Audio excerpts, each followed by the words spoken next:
todas as nossas emoções, a gente nasce com 5 emoções que são assim, as fundamentais para a nossa sobrevivência, né? Que é a alegria, o medo, a raiva, a tristeza e o nojo, né? Que são emoções que nos fazem sobreviver mesmo. Então é importante você sentir tristeza, é importante você sentir medo, é importante você sentir alegria. Só que essas emoções, elas precisam ser regradas, né?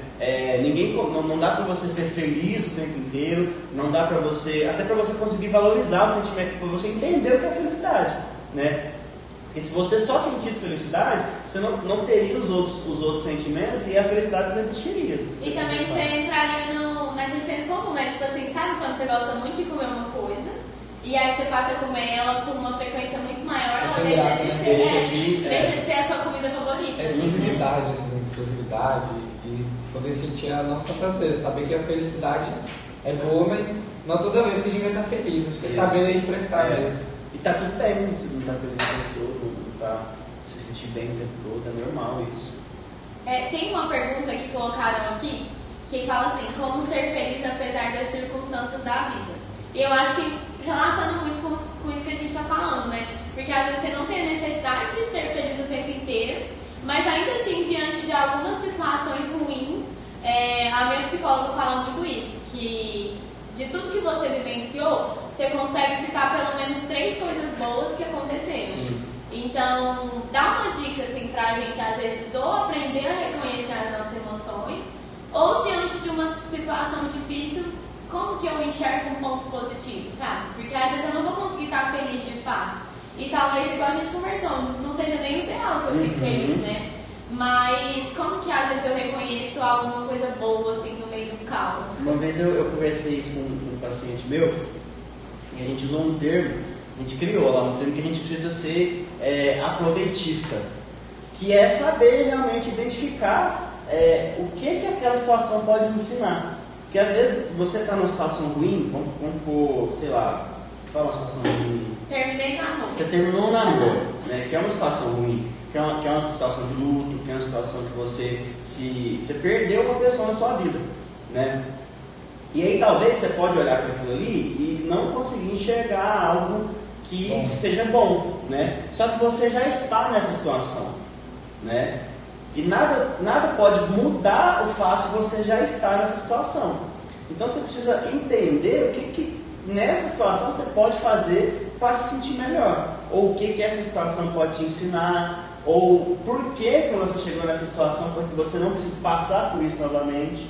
Então, os momentos ruins, os momentos difíceis da nossa vida, eles nos servem para nos ensinar várias coisas. Né? Então, ele pode nos ensinar por que a gente está nessa situação, como não entrar mais nessa situação. Então, tudo que a gente vive, as coisas boas e ruins, elas servem para nos ensinar como pessoas mesmo, a gente crescer como pessoas. Sim, e eu dei o exemplo do namoro porque eu acho que assim, principalmente às vezes quando a gente está nessa fase de adolescência, a gente sente tudo em evidência, Sim. né? E parece que tudo é o fim do mundo, assim, eu lembro que eu olho hoje em dia, eu tenho 25 anos, mas eu olho pra Nicole na época da escola e, nossa, parecia que, tipo assim, o meu coração estava partido e ele nunca mais ia se reconstruir.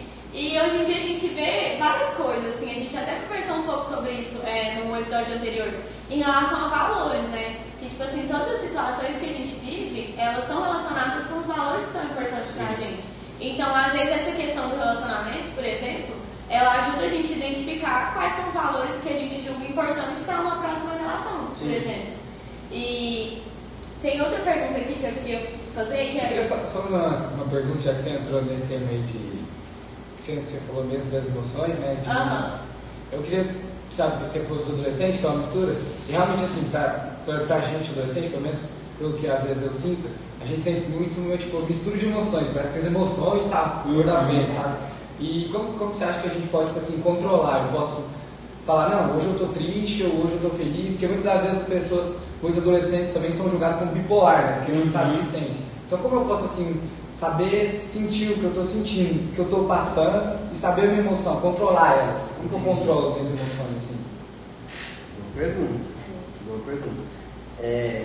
Eu acho que o principal é você entender, se entender. Identificar. Né? Você saber identificar o que você está sentindo. né? Então, assim, aconteceu determinado fato e eu estou triste, né? Eu estou sentindo tristeza, né? Você conseguir, por exemplo, quando você pensa naquilo, qual que é o primeiro sentimento que você tem, o primeiro pensamento que vem na sua cabeça? Dá um exemplo de uma situação difícil que você já viveu. Que eu já vivi? Por exemplo, fui muito mal numa matéria, briguei com meu melhor amigo, algum momento que foi difícil. Não sei, mas eu, tipo assim, uma situação parecida foi, tipo assim, que é uma coisa que eu senti também, é o sentimento de ser excluído. Mas às vezes você não sabe separar, tipo, o sentimento de ser excluído e de realmente ser excluído. Sim, Você se auto-excluir. Porque às vezes a gente tem pensamentos que eles são falhos, né, distorcidos. E a TCC ela fala muito sobre essas distorções. Né? Por exemplo, você chegou em algum lugar e estava no seu grupo de amigos e ninguém te cumprimentou. E aí, por conta das suas emoções, da sua criação, a sua forma de ver o mundo, você pode ver essa situação como, nossa, ninguém gosta de mim. E aí, você precisa começar a se perguntar, realmente ninguém gosta de mim? Tipo assim, ninguém gosta de mim? Ninguém que estava naquela roda gosta de mim? Ou será que eles não me cumprimentaram porque não me viram? E a importância também, né? Porque eu dei esse exemplo esses dias em relação ao trabalho. Tinha uma colega de trabalho que para ela era muito importante que quando você chegasse, ela recebesse um bom dia. E tem gente que simplesmente não liga. Por exemplo, para mim não faz tanta diferença se eu estiver sentada aqui e alguém não chegar até mim e me cumprimentar. Mas para outras pessoas é muito relevante, né? Então, essa questão de se sentir excluído, o exercício que você falou de tentar analisar, é legal você parar e pensar, por exemplo, por que eu me senti excluído? Às vezes aconteceu de fato alguma coisa que fez você sentir assim. Vou dar um exemplo.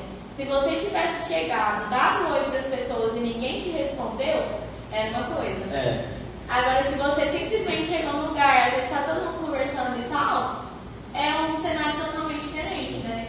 E também identificar como você sente em relação a isso. Então, por exemplo, por que eu me sinto excluído? Às vezes você quer ser aceito, ou às vezes você sente que você não faz parte, ou às vezes você sente, tipo assim, tem muitas coisas que a gente sente em relação ao nosso convívio com os nossos amigos, né? Porque a gente tem essa questão, principalmente na adolescência, de querer ser aceito.